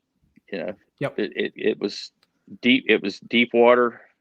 Let's see. We're going down through there. On the driver's side was the deeper side, and towards the bank was it went up real fast there. And that's what I was trying to do, is trying to keep our boat right on that ledge down through there. And some days in the last summer, some days favoring the bank side was better, and sometimes it was out towards the center. It was like, as the summer progressed, it kind of changed. But that's normal. It's done that the last few years. So. Well, I'll tell you, going out fishing with you guys really changed my attitude on catfish. I had always just been a bank fisherman. Throw something out there with a heavy weight, you sit on the bank and you wait. There's really not a whole lot of science to it. You're just hoping that something comes by. But after that trip with you guys, it really made me reconsider how I thought about catfish. I didn't realize there was so much that went into being productive on a higher level, because to consistently catch fish that weigh double digits, in big double digits, that's hard. And I couldn't imagine, without the system you guys have developed and stuff you use and the knowledge, I wouldn't be able to just go out there and do that consistently. And you guys do it all the time. Well, I can tell you, being able to take you out, and we take other people out occasionally too, that pretty much makes our day. I mean, that's in a lot of ways that's more that makes me happier, putting somebody else on decent fish, than us going out there and catching them. I mean, I get a hoot. It's a hoot, man, being able to take somebody out that's never done that before. In that method, and just like the drifting thing, like we were doing, we were suspend drifting. I remember watching Steve Douglas on YouTube doing that, and I tried and tried and tried doing it on my own, watching him. And finally, there was there's another man here from West Portsmouth, Todd. He's a pretty close friend. He drifted. He done that, and he said, "I'll take you out drifting." So August came around. The conditions were right, and we went out drifting. And that first day, I can't tell you how many fish we caught. It was just, we caught more fish than when you went out with us. I mean, it was a lot more than that. We was just tearing them up one after another.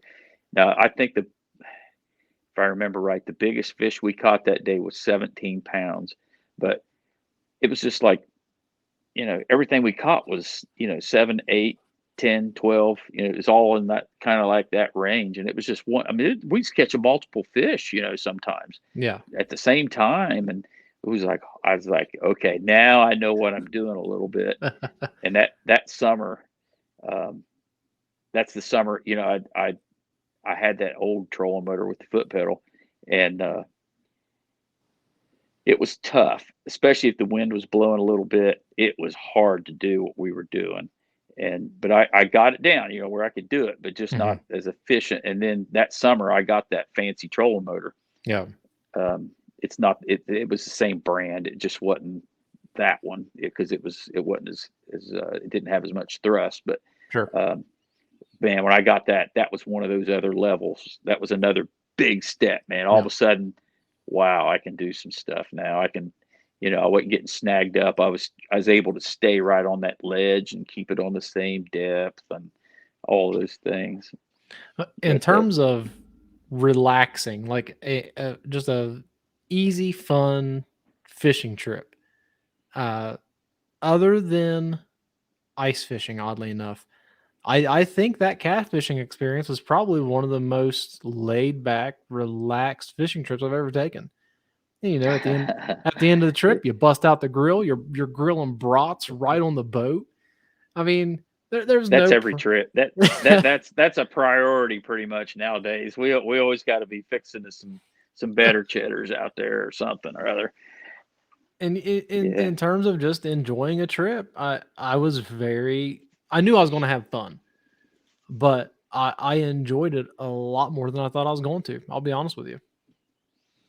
Yeah, I'm glad you had a good time. That it made a good time for us. I know Skip's of the same mind. I mean, it's just it's a blast. It's just so rewarding for me, and other guys too. I know it is to put somebody else basically in your spot, and to be able to feel all that, all the emotions and the excitement, and then end of the day, that feeling of, oh my gosh, I can't wait till next time. Yeah, we're planning a trip back out there sometime soon. We just bought a camper and we've been talking about just loading up the camper and driving out there. If and when I do. There's a trip if you get back to these parts during the summer, it's not in the winter. Lake Erie, that Sandusky Bay, we went up there a few times this summer.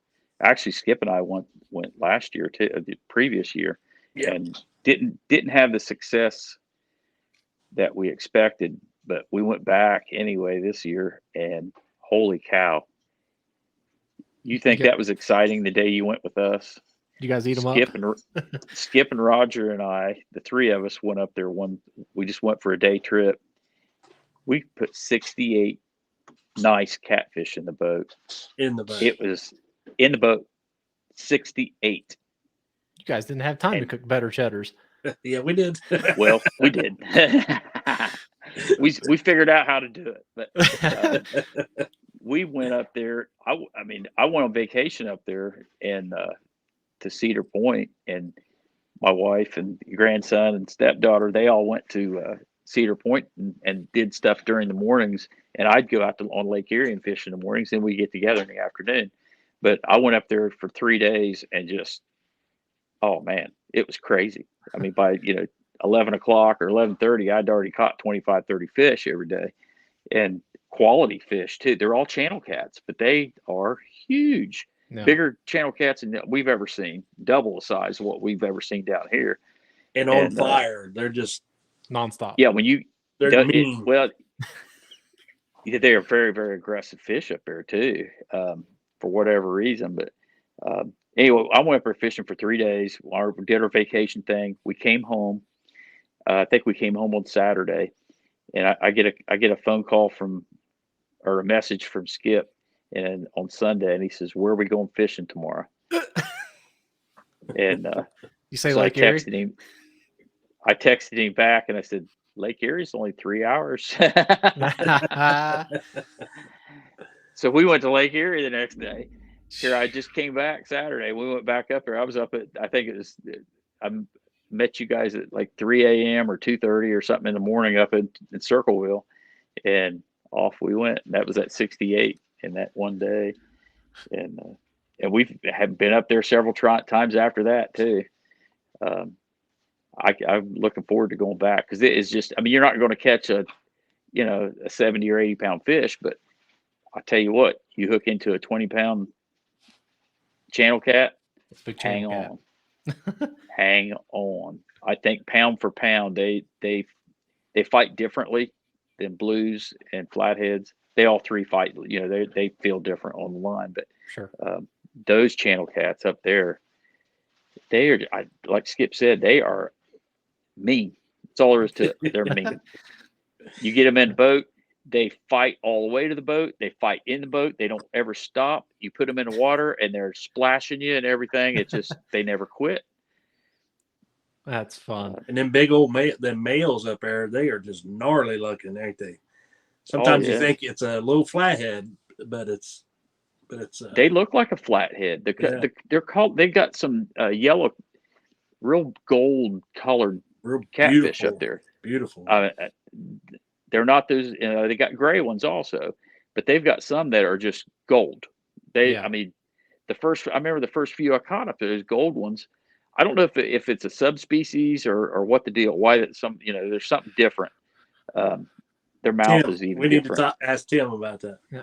I wonder if water temperature has anything to do with it, because I caught a channel cat here through the ice, and it was golden. It was like a yellow color. Well, I know Tiger Creek, I've caught some of those real pretty gold ones, but the next one you catch is gray, or blue, but we go up there, we've done a lot of day trips, where we drive up in the morning, go fishing, and then come home that night. It's a long day, but daggone, I know that day we caught 68. We're driving back and, been up for 24 hours, and it was like, man, I was ready to go back. Right then. I understand. And that's the funny thing about this whole catfishing community. You guys, I don't want to say obsessed. That's maybe not quite the appropriate word. You're addicted to it. Like that's what you want to do. Very passionate. There we go. Passionate. I'll take passionate. We're very passionate about it. It's it probably could be classified as an addiction. The only thing is, when you think of things that are an addiction, the thing that we don't have with this is we're not hurting people around us, and we're not hurting ourselves, right. with what we're doing. But yeah, it's probably classified really close. I think Lana would have a different story about that. She likes me going. Yeah, well, yeah, okay, fair enough. You have to have the right spouse. I can tell you that, to put up with a lot of this stuff. And Lana and my wife, they're awesome. They put up. Yeah, yours told you to get the 12-inch. Now, I don't know if I could have talked Lana into that one. It would depend. Skip, if you would have got the chaps, I bet she would have. If I would have what? If you would have got the chaps. Maybe. Now here's one even better than that, getting a 12-inch. I came home. I had a little a smaller boat at one point, and we come home one evening, and they had broke down again because it was an older boat, and older boats, stuff breaks. I mean, just they're old, and it was like every time I came home, it was something on it. A linkage broke or a cable or something. And I came home one Sunday evening. We went fishing on a Sunday, and me and the grandson, something broke, and I was out in the garage when I backed the boat in, and I'm out there working on it when we got home. And she came out to check on us, and she said, "What happened?" So it broke again. She says, "Why don't you just get a new boat?" Man. I said, "Do you know what that means?" I said, it doesn't just mean get a new boat. I said, that means we got to get a new truck, and we got to have a building to put it in, because it probably won't fit in this garage. So if I had not had her support, I wouldn't have the boat that I have. I can tell you that. I need to send Leah out to Zachary Murray boot camp. I need to get her There you whipped in go. shape. It's nothing I have done and nothing that I deserve. I can tell you that. to ended up with the wife I have. She's awesome. Skip, Zach, I've got kids that are up there. Have been coming down bugging me to come upstairs. Skip, why don't you plug your YouTube channel one more time for us real quick? Actually, I was going to show kind of what we use. There's tons of different rods out there and reels. Oh, okay, your setups. And but they're primarily, like the boat rod, 7.5 foot, medium action, bait caster reels. It's just a good setup. And like Zach, he uses braid where I use mono. It's just preference. I prefer the mono. I actually started out with braid and switched to mono. Yeah. But they both work. I usually use 40-pound mono. I don't know what you use on your braid. 65 most of the time. 65. But anyway, I just thought I'd show that. Are you both Abu guys? Can't really see it in here. Skip uses primarily Abu Garcia. Yeah, Abu Garcia. I've been using Lew's Speedcast reels for a little over a year, and they are not working out because we use them so much. Right.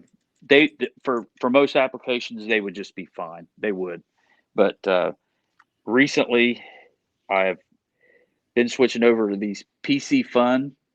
Oh, PC they Fun, are very they are inexpensive. Now this is the Chaos 6000 or 60.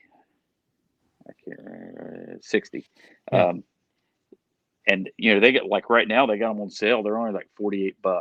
$48. And so far, the only one I broke was my fault. Yeah. But I like them better than, for me, I like them better than the Lew's.